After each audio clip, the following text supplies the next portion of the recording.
আমাৰ জৰিয়তে অসমৰ মাননীয় মুখ্যমন্ত্ৰী ডাঙৰীয়াক আমি আহ্বান কৰিছোঁ বা দাবী উত্থাপন কৰিছোঁ যে অনতি পলমে যদি অবৈধ বাংলাদেশী নামত যদি প্ৰকৃত ভাৰতীয় নাগৰিকৰ ওপৰত হাৰাশাস্তি বন্ধ নকৰে, এইবিলাক নাটকবাজি যদি বন্ধ নকৰে, আমি সংখ্যালঘু সংগ্ৰাম পৰিষদে বিভিন্ন জাতীয় দল সংগঠনে কিন্তু গণতান্ত্ৰিকভাৱে আন্দোলন কৰিম, ৰাজপথত ওলাম, হাজাৰ হাজাৰ মানুহ লৈ কিন্তু ঘৰৰ পৰা আমি ওলাম, মহিলা পুৰুষ সৰু সৰু ল'ৰা ছোৱালী গোটেই পৰিয়াল লৈ কিন্তু আমি ৰাজপথত ওলাম।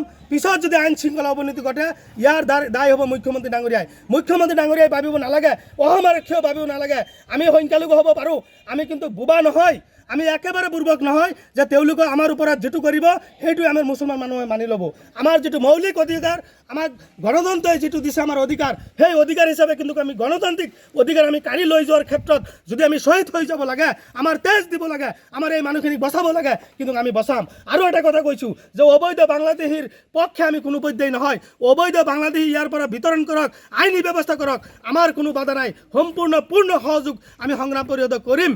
কিন্তু অবৈধ বাংলাদেশী নামত স্বদেশীয় মানুহ যিসকলৰ বিভিন্ন ধৰণৰ নথি পত্ৰ থকা সত্ত্বেও তেওঁলোকৰ NRC আছে, বিভিন্ন ধৰণৰ কাগজ পাতি আছে, ভাৰত স্বাধীন হোৱাৰ আগত ইয়াত জন্মগ্ৰহণ কৰা ব্যক্তি, তেওঁলোকৰ ওপৰত যদি কোনো ধৰণৰ অত্যাচাৰ হয় আমি কোনো পধ্যেই সহ্য নকৰিম। আৰু কাইলৈৰ পৰা যদি এনেকুৱা পৰিৱেশ সৃষ্টি হয়, ৰাতি আন্ধাৰৰ মাজত যদি সাধাৰণ মানুহখিনি উঠাই লৈ পেলাই যদি এনেকৈ হাৰাশাস্তি কৰে আৰু শৃংখল চলিয়াৰ নামৰ ব্যক্তিজনে পুনৰ উত্তপ্ত পৰিস্থিতি যদি সৃষ্টি কৰে, তেনেহ'লে কিন্তু আমি কাইলৈৰ পৰা সমগ্ৰ অসমত ৰাজ্যজুৰি কিন্তু গণতান্ত্ৰিকভাৱে আন্দোলন গঢ়ি তুলিবলৈ আমি ইতিমধ্যে সিদ্ধান্ত গ্ৰহণ কৰিম। আচলতে অবৈধ বাংলাদেশীৰ বিৰুদ্ধে যদি অভিযান চলায় তাত আমাৰ সমৰ্থন থাকিব। আৰু পূৰ্বৰ পৰাই আমি বিভিন্ন জাতীয় দল সংগঠনে আমি অবৈধ বাংলাদেশী বিতৰণ কৰাৰ ক্ষেত্ৰত আমি চৰকাৰক দাবী জনাই আহিছোঁ। কিন্তু আচলতে ইমান দিনৰ ভিতৰত কিমানজন অবৈধ বাংলাদেশী চৰকাৰে বাংলাদেশত দিব পাৰিছে, এইটো এটা প্ৰশ্ন, ৰাজহুৱা কৰিব পৰা নাই।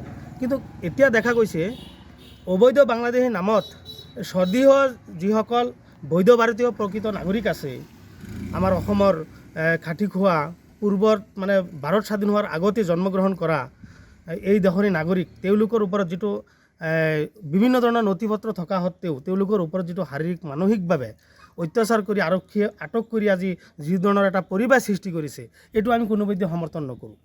আমি অবৈধ বাংলাদেশী নামত অভিযান যোনেই চলাক আমাৰ কোনো আপত্তি নাই, কিন্তু অবৈধ বাংলাদেশী নামত যেতিয়া ভাৰতৰ প্ৰকৃত নাগৰিকৰ ওপৰত হাৰাশাস্তি কৰিব, এইটো যিটো ধৰ্মৰে নহওক, কিন্তু সেইটোত আমাৰ আপত্তি আছে। আৰু আমাৰ এটা সন্দেহ প্ৰকাশ হৈছে যে অসমত শান্তি সম্প্ৰীতি বিনষ্ট কৰাৰ কাৰণে উজনি অসমত বিশেষ কেইজন ব্যক্তিক এই চৰকাৰে দিছে, দায়িত্ব অৰ্পণ কৰিছে, যাৰ ফলত বিভিন্ন সময়ত বিভিন্ন ইছ্যু লৈ তেওঁলোকে উজনি নামনি কৰি থাকে, উজনিৰ মাজত দবদবাই থাকে। বিভিন্ন ক্ষেত্ৰত কেৱল মিয়া মুছলমান দাড়ি টুপিওলা দেখিলেই তেওঁলোকৰ ঘাট জ্বলি যায়, তেওঁলোকৰ নোম থিয় হৈ যায়। কাৰণটো কি? এই বস্তুটো আমি ধৰিব পৰা নাই। এই কেইদিনৰ ভিতৰত আপোনালোকে জানে যে অবৈধ বাংলাদেশী নামত স্বদেশীয় নাগৰিক যিসকলৰ বিভিন্ন ধৰণৰ নথি পত্ৰ আছে, তেওঁলোকক বিভিন্ন ক্ষেত্ৰত ৰাতি 12টা বজাত মাজনিশা তেওঁলোকক আটক কৰি আজি অজ্ঞাত স্থানত লৈ পেলাই আজি বাংলাদেশৰ সীমা পাৰ কৰিছে। যিসকল ব্যক্তিৰ ওপৰত বৰ্তমানেও আদালতত গোচৰ চলি আছে, আদালতে এতিয়ালৈকে ফাইনেল ডিচিশ্যন দিয়া নাই। তাৰ উপৰিও আৰক্ষীয়ে বিভিন্ন থানাত ফাঁকি দি মাতি নি পেলাই আজি তেওঁলোকক এটা বিপদত পৰিচালনা কৰিছে। গতিকে এনেকুৱা কাণ্ডক আমি তীব্ৰ বাহাৰে আমি গৰিহণা দিছোঁ আৰু নিন্দা জনাইছোঁ আৰু আমি বিৰোধিতা কৰি আহিছোঁ। আৰু উজনি অসমত শৃংখল চলিহাই আজি যিটো বণ্ডামি কৰি আছে, শৃংখল চলিয়াক আমি প্ৰশ্ন কৰিছোঁ যে উজনি অসমত কি আপোনাৰ এইটো পৈতৃক সম্পত্তি নেকি? যোৰহাট আৰু শিৱসাগৰ ডিষ্ট্ৰিক্ট কি আপোনাৰ পৈতৃক সম্পত্তি নেকি? এইটো কি আমাৰ মিয়া বা মুছলমান মানুহৰ তাত কোনো অৱদান বা মুছলমান মানুহে তাত গৈ থাকিব নোৱাৰে নেকি? আজি অবৈধ বাংলাদেশী নামত আপোনালোকে কিবা কৰক, আমাৰ কোনো আপত্তি নাই। আৰু আৰক্ষী প্ৰশাসনে কি দায়িত্ব আপোনাক দিছে নেকি? দায়িত্বটো আপোনালোকক দিয়া নাই, চৰকাৰেতো আপোনাক দায়িত্ব দিয়া নাই। আৰু অবৈধ বাংলাদেশী চিনাক্ত কৰাৰ পিছত আৰু সেই অবৈধ বাংলাদেশী ব্যক্তিসকলক অসমৰ পৰা এই চৰকাৰে কি কৰে, বাংলাদেশত দিয়ে না ডিটেনশ্যন কেম্পত দিয়ে, এইটো সিদ্ধান্ত কৰিব চৰকাৰে। আইন আছে, দেশত আদালত আছে, আৰক্ষী আছে। আৰু ইয়াৰ উপৰিও শৃংখল চলিয়া যিটো বণ্ডামি কৰি আছে, কিবা কি আছিলে আজাদ চৌধুৰী যোৱাকালি বিভিন্ন ধৰণৰ নথি পত্ৰ দেখুওৱাৰ পিছতো আজি আজাদ চৌধুৰীৰ ওপৰত জঁপিয়াই পৰিছে, তেওঁক গ্ৰেপ্তাৰ কৰিব লাগে, তাৰ পৰা বুলডোজাৰ দি পেলাই ঘৰ বাৰী ভাঙি দিব লাগে। এইটো কেনেকুৱা কাণ্ড? এইটো অসমত কি চলি আছে? আজি অসম উজনিত তেওঁলোকে কৰিব, কাইলৈ আমি নগাঁও কৰিম, পৰহি দিন হেৰি কৰিব, নামনি অসমত কৰিব, তেনেকুৱা হ'ব জানো? আজি যোৰহাটত মুছলমান মানুহখিনি থকাৰ নৈতিক অধিকাৰ তেওঁলোকৰ নাই নেকি? আমাৰ নাই নেকি? অসমত কি মুছলমান মানুহৰ অৱদান নাই নেকি? বাহা আন্দোলনত কি আমাৰ মানুহ মৃত্যু হোৱা নাই নেকি? গতিকে শৃংখল চলীক আমি প্ৰশ্ন কৰিছোঁ যে অসমৰ শান্তি সম্প্ৰীতি বিনষ্ট নকৰিব, অন্যথাই আমি হাঁহ সাৱটি থাকি বহি থাকিম।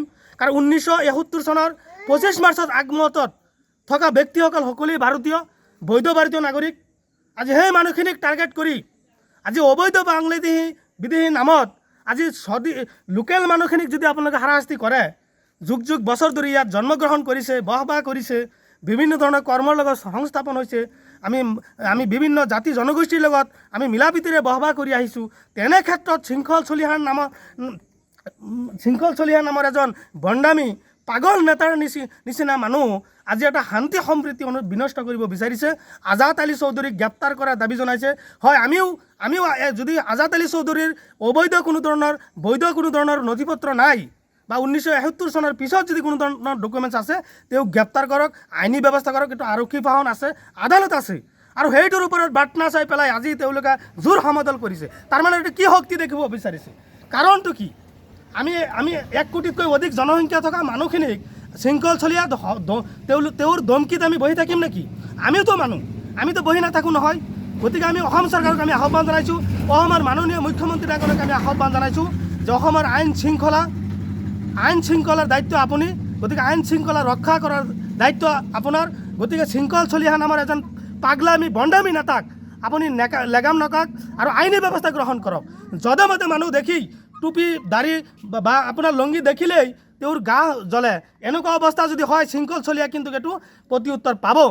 আমি আইনী ব্যৱস্থা গ্ৰহণ কৰিবলৈ বাধ্য হ'ম। কাৰণ যোৰহাটত থকা, শিৱসাগৰত থকা সাধাৰণ শ্ৰেণীৰ আমাৰ মুছলমান মানুহখিনিক বিভিন্ন সময়ত যেতিয়া শাৰীৰিকভাৱে অত্যাচাৰ কৰিছিল, আমি আৰক্ষীৰ কাষ চাপিছোঁ, কিন্তু চৰকাৰে কোনো ধৰণৰ ব্যৱস্থা গ্ৰহণ কৰা নাই।